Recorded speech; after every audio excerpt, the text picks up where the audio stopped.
प्यारे बच्चों, पहले वीडियो में आप आधार संख्याएं, किसी संख्या के निखिलम अंक और उसके चरम अंकों के बारे में समझ चुके हैं। अब आपको एक बात और समझनी है।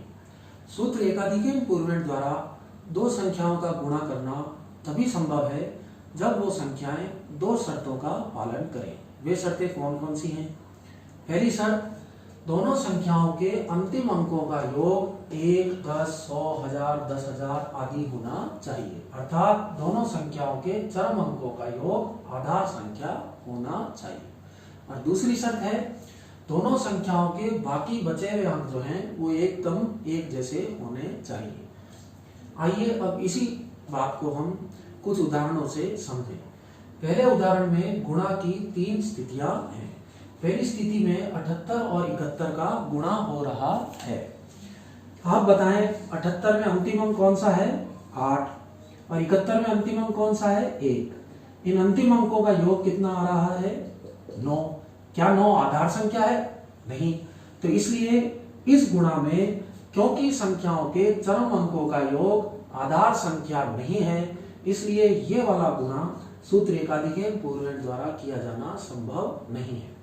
दूसरी स्थिति देखिए, यहाँ 78 और 62 का गुणा है।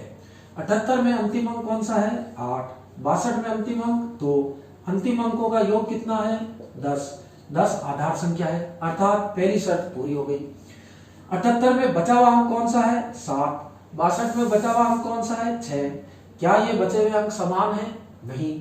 दूसरी शर्त पूरी नहीं हुई, इसलिए यह गुणा भी सूत्र एकाधिक पूर्वेण द्वारा करना संभव नहीं है।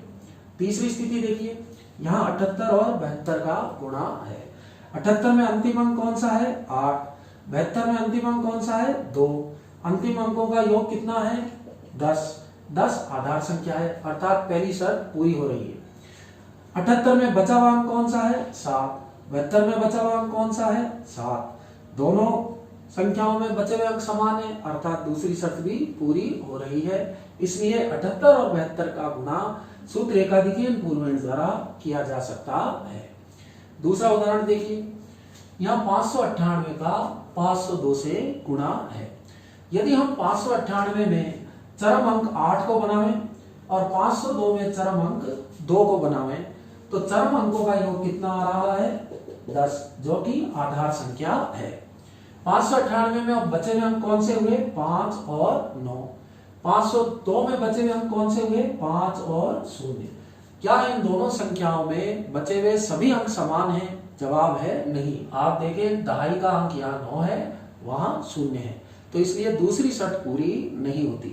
परंतु इसी गुणा में यदि हम दोनों संख्याओं के आखिरी 2 अंकों को चरम अंक बनावें, अर्थात 598 में 98 को और 502 में 02 को, तब चरम अंकों का योग कितना हो जाता है?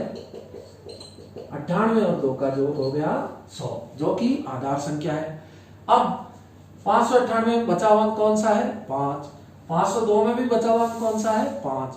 दोनों अंक समान है बचे हुए, इसलिए आप देखें, यदि 598 और 502 में हम अंतिम 2 अंकों को चरम अंक बनावें तो दोनों शर्तें पूरी होती हैं और इन 2 संख्याओं का गुणा भी सूत्र एकाधिक पूर्वेण द्वारा संभव है।